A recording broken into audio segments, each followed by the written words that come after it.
Napriek predvolebným sľubom ich cena neklesá. Ako sa vyvíja a ako sa bude vyvíjať cena potravín na Slovensku, pýtať sa budem Mateja Bajzíka, finančného analytika spoločnosti XTB. Dobrý deň. Dobrý deň, prajem. Poďme si povedať úplne na úvod, koľko vlastne Slováci zo svojho mesačného príjmu dávajú na potraviny? Áno, tak podľa nejakých štatistík, ktoré máme, tak je to približne 20%, pokiaľ by sme hovorili o tom nejakom priemere. A ak by sme si to premietli do nejakých čísel na nejakú konkrétnu predstavu, tak vieme, že teda na Slovensku je priemerný hrubý plat približne 1500 eur, čiže inak povedané 1200 približne v čistom. A teda tých 20% výdavkov ide práve na potraviny, čiže to by sme hovorili o nejakých 250 eurách mesačne nejaký hrubý priemer.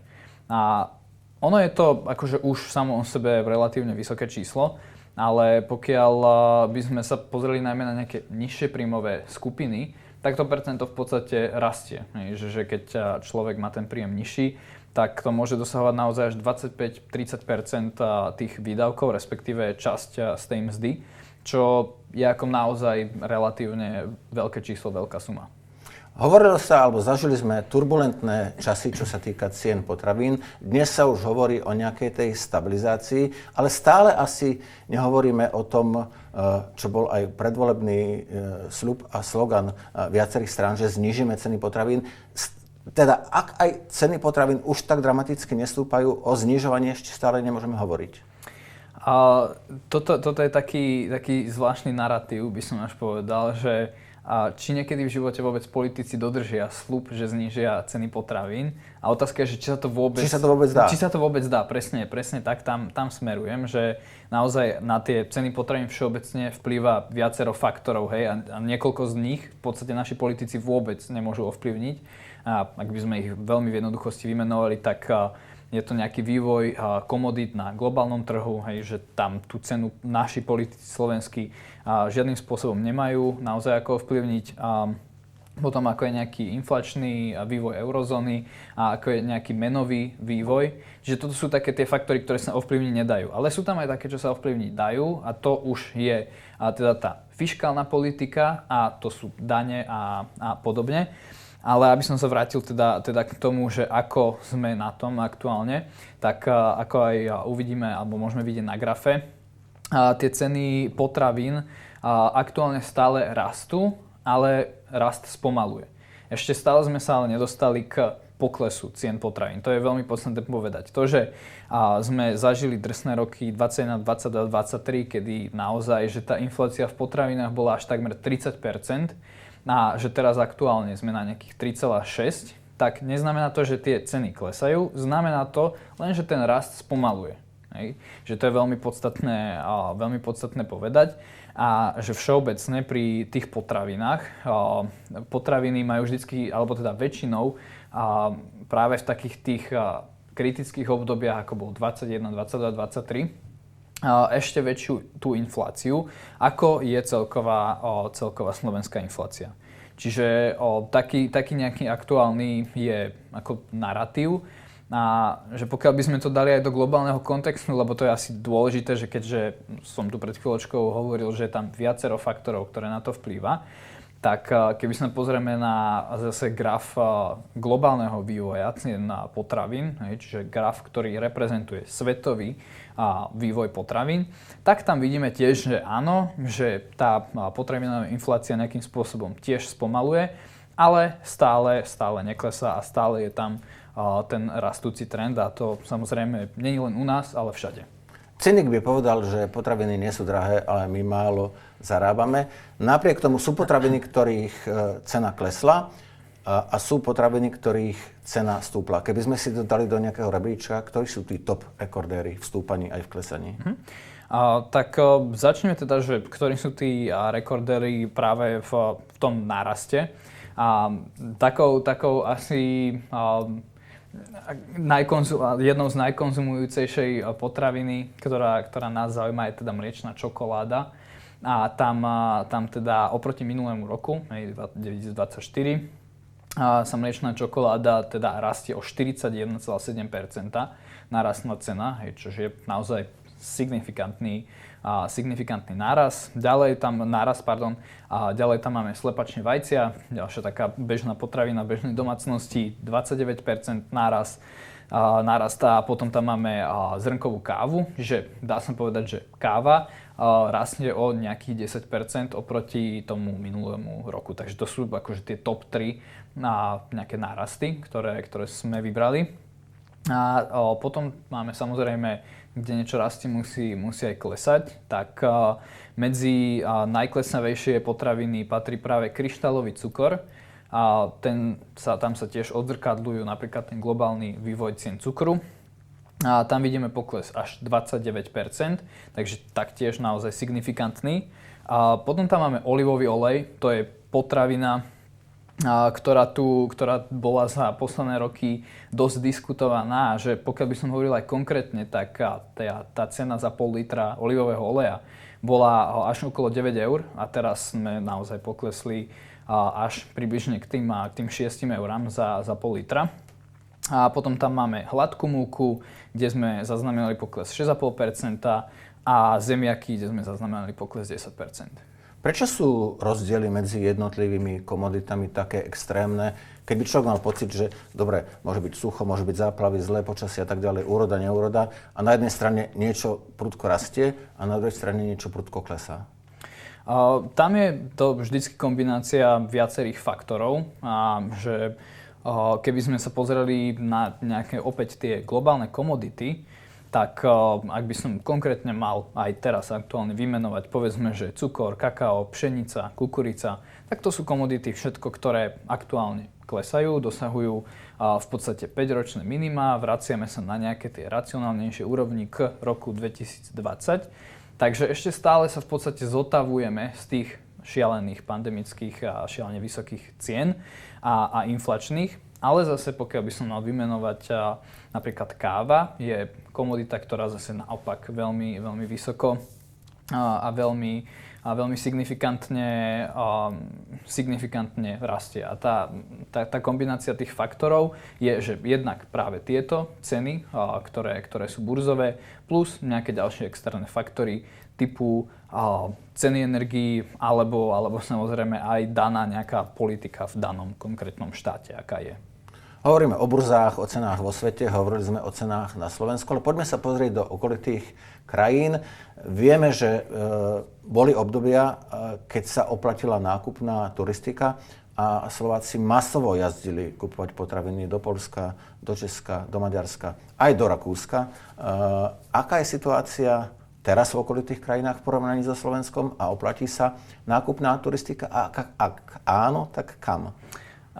Ja som vždy rád hovoril, že to je taký národný šport, táto potravinová turistika u nás Slovákov, ale tento rok s veľkým ale a môžeme a teda musíme povedať, že sa to neoplatilo ani neoplatí, že tá potravinová inflácia na Slovensku je okolo 3,6% a patríme z V4 spolu s Rakúskom, kde teda najčastejšie, lebo to nám je veľmi, veľmi blízke, sme chodili ako Slováci nakupovať.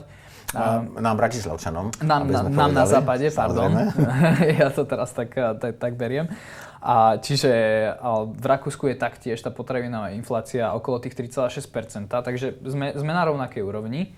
A pokiaľ by sme teda hovorili o ostatných slovenských častiach alebo krajoch, teda Poľsko alebo práve Česko, tak tam tie ceny v Poľsku je potravinová inflácia 5,3%, v Česku je 5,2%, čiže sa nám to jednoducho neoplatilo a že keď už len nie, že človek v podstate z toho priemerného hľadiska na tých potravinách tam zaplatil vyše, plus ešte samozrejme započítané s cestou, tak tento rok podľa týchto dát, ktoré hovoria za všetko, sa to neoplatilo.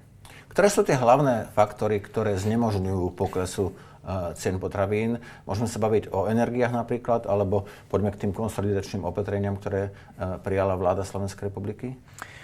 Je to kombinácia oboch, že veľmi v jednoduchosti, pokiaľ by sme hovorili o tých energiách, tak povedzme, že Európa versus USA.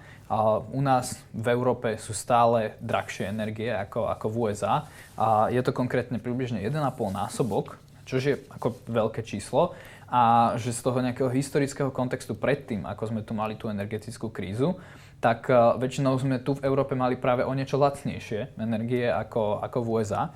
Čiže to je jeden z tých faktorov. No a potom, keď sa pozrieme na tie aktuálne nové opatrenia, ktoré teda aktuálna vláda prijala, konsolidácia verejných financií, tak tam naozaj vidíme hlavne to, že spotrebná daň, inak povedané cukrová daň aktuálne, čiže spotrebná daň na cukrové a slané výrobky bola uvalená, čiže to je niečo, čo ženie práve rôzne cukrovinky, čokoládu, zmrzliny a nejaké slané čipsy, tyčinky, chrumky.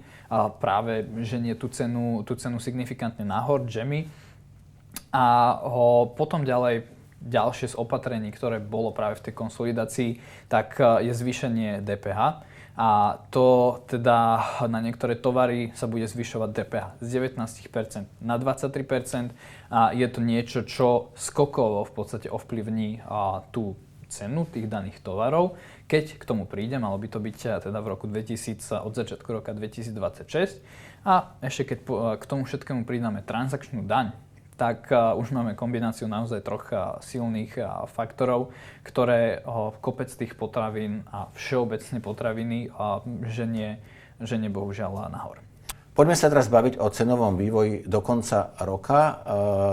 Aký očakávate vývoj potravín, ktoré ešte nezasiahne napríklad konsolidácia na rok 2026? A ak to teda povieme, ide to vianočné obdobie, bude vianočné nakupovanie drahšie ako po minulé roky? Tak začal by som teda asi tým výhľadom, že do konca roka nám teda ostáva nejakých približne 2,5 mesiaca. Vieme, že tá aktuálna potravinová inflácia je nejakých 3,6%. Do konca roka očakávame medzimesačne nárast do 0,3%. A pričom všeobecne celkovo tá potravinová inflácia sa bude už pravdepodobne do konca roka hýbať okolo tých 3,6%. Čiže taký je výhľad do konca roka toho 2025, že ešte keď sa pozrieme na celkovú infláciu, ktorá je na Slovensku, tá je okolo tých 4%, tak teraz máme koniec koncov tú potravinovú infláciu o niečo nižšiu. A keďže ide to vianočné obdobie, tak respektíve obdobie, kedy teda ľudia nakupujú potraviny o niečo viac, možno ako bežne, tak sme sa pozerali na to, že ako boli ceny minulý rok, ako boli ceny tento rok. Zostavili sme nejaký kôš svojich potravín a spravili sme odhad aj práve na ten rok 2026. A čo teda z tohto mini prieskumu alebo z tohto koša potravín vyplýva, tak je to, že v roku 2024 stal tento vianočný kôš, respektíve kôš na pečenie, 49,62 eur, kde sú teda vymenované nejaké tie primárne základné potraviny a mix tých potravín je taký, že naozaj je tam obsiahnuté všetko, že sa dá okolo toho spraviť celkom pekný obraz. Tak pri tých 49,62 v roku 2024 sme sa v tomto roku dostali na cenu 54,60, čož je nárast od 10%. A je to teda signifikantný nárast oproti práve tomu minulému roku a potvrdzuje to teda to, že tá inflácia v potravinách tu naozaj s nami je prítomná a tie Vianoce tento rok budú naozaj drahšie. A že keby sa pozrieme na nejaký odhad do toho roku 2026, tak tam opäť bohužiaľ očakávame nejaký nárast na 56,43 eur za rovnaký kôš potravín. A pokiaľ by sme hovorili o tom percentuálne, tak by to bolo o 3,35%, 3,4%, teda drahšie, najmä práve z dôvodu tej konsolidácie, pretože všeobecne nejaká predikcia, ktorá je na ten 2026, tak je to, že aj celková inflácia na Slovensku by mala klesať a teda s nimi aj tie potraviny, ale nebude to tak u všetkých. Niektoré z tých potravín narastú v roku 2026 cenovo naozaj skokovo. Ako by sa mohol spotrebiteľ na Slovensku zachovať alebo pripraviť na to, že niektoré produkty, a možno ich aj opäť vymenujeme, budú výrazne drahšie budúci rok? Áno. Prečo môže nastať až ten skokový rast a pravdepodobne aj nastane práve začiatkom toho roka 2026, tak je z dôvodu už spomínanej zvyšovanej DPH-čky pri niektorých potravinách z 19 na 23%. A teda medzi tieto potraviny patrí najmä spomínaná čokoláda, zmrzlina, nejaké slané pochutinky typu čipsy, tyčinky a podobne. Čiže pri týchto konkrétnych potravinách môžeme očakávať ten skokový nárast a nedá sa povedať, že všeobecne môžeme očakávať skokový nárast, to je dôležité podotknúť. S tým, že ako sa na to pripraviť, tak to je veľmi ťažká otázka. Dá sa na to pripraviť takým spôsobom, že... Budeme si variť doma džem.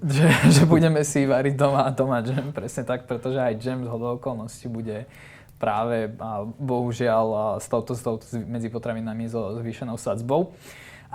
No pripraviť sa na to jedine tak, že budeme s tým rátať, a či už sa pri trvanlivých potravinách nejako predzásobiť koncom roka, ale taktiež je to bohužiaľ len nejaké dočasné riešenie a nejaké dlhodobé riešenie je len to, že my ako spotrebitelia sa jednoducho budeme musieť danej situácii prispôsobiť a nejakým spôsobom sa trh bude s tým musieť vyrovnať. Takže sa spýtam, ako my ako spotrebitelia sme citliví na ceny potravín.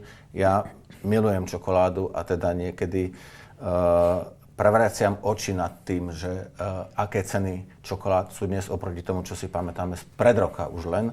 No. To znamená, ako sa mení správanie spotrebiteľa pri rastúcich cenách potravín. Nakupujeme v akciách, alebo nakupujeme namiesto kamenných obchodoch online, alebo menej nakupujeme niektorých vecí? S tým, ako sa vyvíja trh, tak samozrejme, že sa mení aj to správanie.